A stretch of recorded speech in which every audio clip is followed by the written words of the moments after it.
Bermuda முக்கோணம் இப்போ வந்த மர்மம்னு நினைக்கிறீங்களா? இல்லை. 1492 கிறிஸ்டோபர் கொலம்பஸ் முதல் முறையாக இந்த பகுதியை தாண்டும் போதே பயந்துருக்காரு. அவரோட குறிப்பில் என்ன எழுதியிருக்காருன்னு தெரியுமா? வானத்திலிருந்து ஒரு பெரிய தீப்பந்து கடலுக்குள்ளே விழுந்ததை பார்த்தேன்னு சொல்லியிருக்காரு.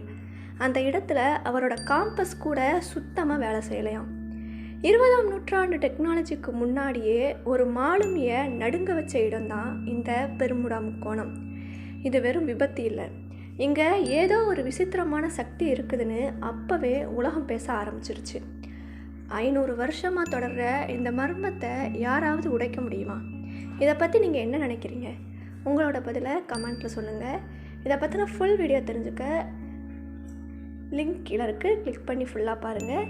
லைக், ஷேர், கமெண்ட் பண்ணுங்கள், சப்ஸ்கிரைப் பண்ணுங்கள். இது கற்றது வரலாறு.